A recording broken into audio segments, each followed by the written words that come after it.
Murid kelas 1 SDN Cibitung, Alisa, pun menyampaikan harapannya secara langsung kepada Gubernur Jawa Barat, Deddy Mulyadi, yang dikenal dengan panggilan Kang Deddy Mulyadi, KDM.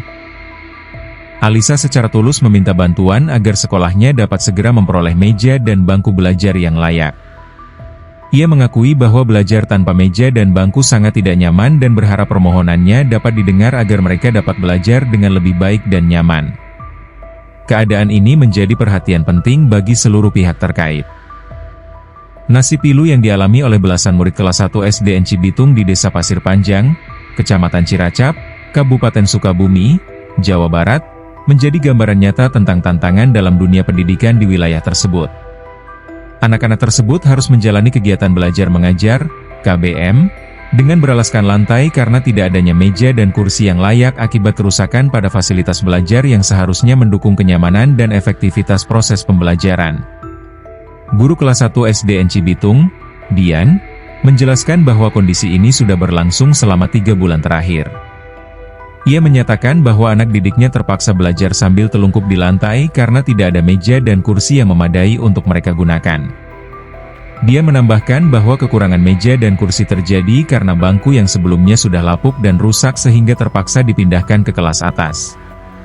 Alhasil, murid kelas 1 yang tergolong sebagai kelas baru tidak kebagian bangku sehingga mereka harus belajar di lantai. Dian mengungkapkan kekhawatirannya yang mendalam terkait dampak kondisi tersebut terhadap tumbuh kembang anak-anak, terutama mereka yang masih berusia dini. Ia mengkhawatirkan bahwa posisi telungkup yang harus dilakukan anak-anak saat belajar dapat menghambat perkembangan tulang mereka. Selain itu, kondisi ini juga jelas mengganggu kenyamanan dan konsentrasi selama proses belajar mengajar. Menurut Dian, posisi belajar yang salah ini, terkhusus saat menulis, sangat mempengaruhi pembentukan tulang punggung anak-anak. Ia menjelaskan bahwa anak-anak kelas 1 masih dalam tahap pembentukan postur tubuh yang optimal, sehingga jika duduk dan menulis dalam posisi tidak nyaman seperti telungkup, hal ini bisa menimbulkan masalah jangka panjang pada postur tubuh mereka. Dia menekankan pentingnya posisi yang benar agar postur tubuh anak tetap terjaga dan tumbuh dengan baik. Ia juga menyebutkan bahwa beberapa dari anak-anak tersebut mungkin kelak akan menjadi calon perwira atau polisi, di mana postur tubuh yang baik sangat penting untuk menunjang karir mereka di masa depan. Belajarnya di lantai. Jadi sambil itu aktivitasnya tiap hari ya belajar seperti itu? Iya, tiap hari belajarnya sambil kalau nulis itu anak-anak sambil tengkurap.